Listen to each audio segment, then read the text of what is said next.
అమర్ ఆరు అస్థికల్ని తీసుకొని ఇంటికి రాగానే ఆరు అక్క అస్థికలా అని బాగి అడుగుతూ ఉంటే మిగతా ఫ్యామిలీ మెంబర్స్ అందరూ కూడా అక్కడే ఉంటారు. అవునని అమర్ చెప్తాడు. అప్పుడే అంజలి పాప డాడ్ ఒక్కసారి ఆ అస్థికలని మేము ముట్టుకోవచ్చా అని అడగడంతో అలాగేనని అమర్ చెప్తాడు. ఆ అస్థికల్ని కుండని అంజు పాప చేతికి ఇచ్చేస్తాడు.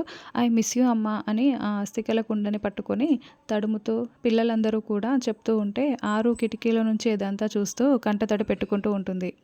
అలా ఐ మిస్ యూ అమ్మ అని చెప్పిన తర్వాత ఆ అస్థికల్ని అంజు పాప బాగి చేతిలో పెడుతుంది. బాగి ఆ అస్థికల కుండని చేతిలో పట్టుకోగానే ఆరు ఏదోగా ఒక రకంగా ఫీల్ అవుతూ ఉన్నట్లు మనకి చూపిస్తూ ఉంటారు. అమర్ ఎన్ని రోజులకి ఆరు ఫోటో దగ్గర మనకు దీపం పెట్టే అదృష్టం దక్కింది అమర్. ఇంకెందుకు ఆలస్యం, వెళ్ళు అమర్ వెళ్ళు, ఆరు ఫోటోని తీసుకురా, దీపం పెడదాము అని మిస్సమ్మ దీపం పెడుతుంది అని సదాశివం చెప్తాడు. అలాగే నాన్న అంటూ ఆరు ఫోటో కోసం అమర్ గదిలోకి వెళ్తాడు. ఇక మనోహరి అమర్ కనుక ఇప్పుడు ఆ అరుంధతి ఫోటోని తీసుకువచ్చాడంటే ఈ మిస్సమ్మకి నేను చూపించింది ఫేక్ ఫోటో అని తెలిసిపోతుంది అని ఒకవైపు టెన్షన్ పడుతూ ఉంటుంది. భాగ్యం ఏమో అస్థికల్ని అలాగే చేతిలో పట్టుకొని ఏదోగా ఒక రకంగా ఫీల్ అవుతూ ఉంటుంది. అమర్ ఏమో స్టోర్ రూమ్లో ఉన్న అరుంధతి ఫోటోని పట్టుకొని వస్తూ ఉంటాడు.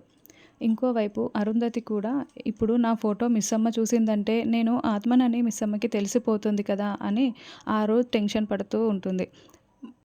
ఆరు మరియు మనోహరి బాగా ఆ ఫోటోని చూడకూడదని కోరుకుంటూ ఉంటారు.